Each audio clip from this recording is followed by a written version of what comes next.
네, 어제 정유라 씨 얘기를 한마디로 정리하면 억울하다, 모른다, 난 학교 다닐 생각 없었다. 지금 뭐 이런 식으로 계속 나올 것 같은데 오늘도 일단 조사를 하겠습니다만 어떤 태도로 임할 것으로 보이십니까? 저는 이게 일관되게 모전, 여전, 최순실 씨처럼 이게 일관되게 부인할 걸로 보이고요. 네. 현재 체포영장은 업무방해로 그러니까 첨단범죄 수사 1부에서 하고 있습니다. 근데 그보다는 특수 1부에서 오늘 이게 주로 뇌물죄 부분. 예를 들어 삼성에서 213억 지원 약속을 하고 실제 78억을 코스프 준 거 아닙니까? 아마 이 부분이 최대 수혜자이기 때문에 주로 뇌물죄 수사에 아마 오늘 집중될 걸로 보입니다. 48시간 체포영장을 집행된 뒤에 48시간 안에 이제 구속을 하든지 결정을 해야 될 거 아니겠습니까? 그렇죠. 그러면 뭐 이제 내일 새벽 4시가 시한인데 그 안에 가능할까요?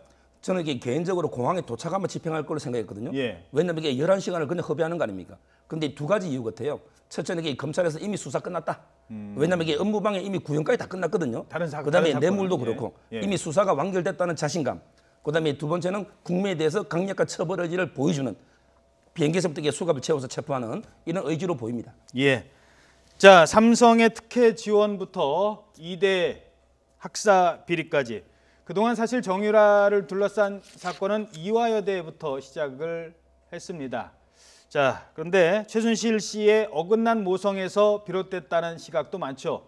정유라가 송환됐던 바로 어제 이화여대 논란과 관련된 인물들은 또 각기 다른 이유로 바쁜 하루를 보냈다고 합니다. 이 내용은 장민정 앵커가 정리되도록 하겠습니다.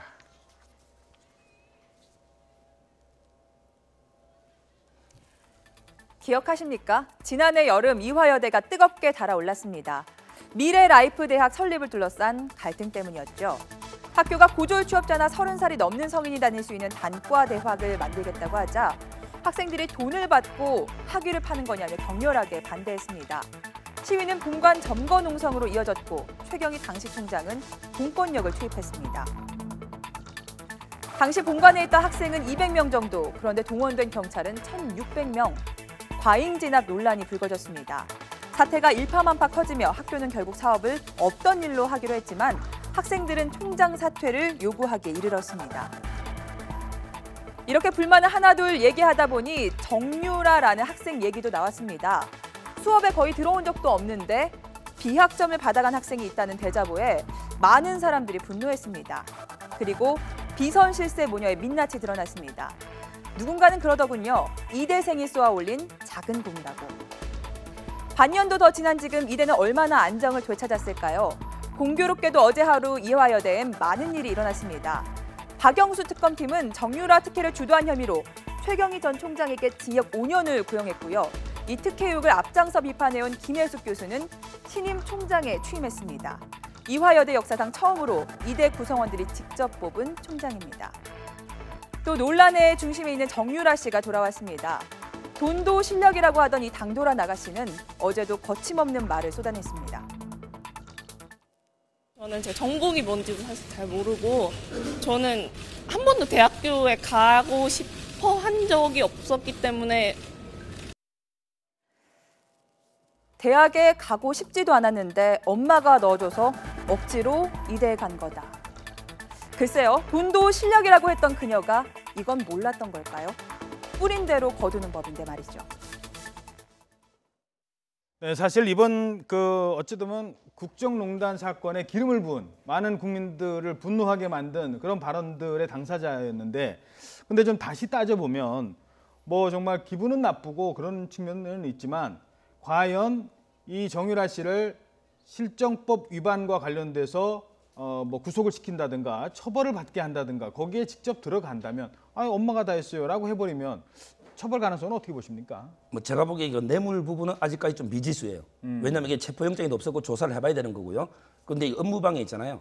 이 부분 이게 제가 보기에 이 사람은 공부하기 싫은 학생은 맞아요. 예. 그러기에 졸업장은 따고 싶었던 거예요. 아하. 따라서 이게 금메달을 엄마 시킨데도 금메달을 메고 면접했고 예. 또 이게 다 수업도 완전히 빠진 건 아니거든요. 그래서 저는 이게 직접적인 공모 증거는 없어도 여러 이게 간접 증거들 이게 모이면 충분히 업무방해 부분은 입증이 되지 않을까 이렇게 보입니다. 예. 자, 정유라의 송환 소식에 가장 촉각을 기울였던 인물은 바로 최순실 씨인데요. 어제 최순실 씨가 또 마침 공교롭게 재판을 했는데 마지막 그 선고, 그러니까 구형이 지난 다음에 한마디 했습니다. 오해를 해 하면서 이렇게 얘기를 했다고 하는데요. 저희들이 비디오 파일로 준비를 했습니다.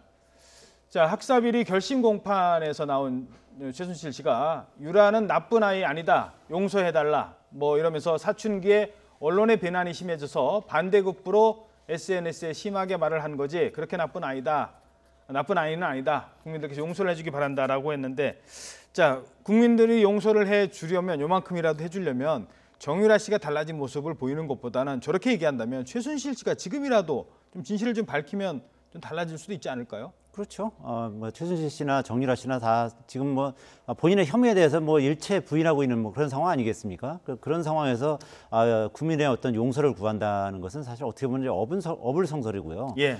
정유라 씨도 뭐 어떻게 보면 이제 이경재 변호사로부터 어떻게 대응하라고 이제 충분히 사전에 그 얘기를 듣고서 어제 그 언론과 인터뷰를 한 것으로 보여지거든요. 예. 그러니까 이 모녀가 다 충분히 이 법정에서 어떻게 할지 상당 부분 이 담당 변호사와 협의를 하고 지금 그에 따라서 지금 철저하게 지금 법정에서 지금 대응하고 있는 것이 아닌가, 막 그런 의혹이 있는 상황이라고 볼 수 있을 것 같습니다. 알겠습니다.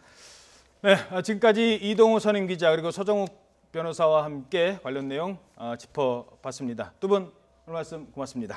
감사합니다.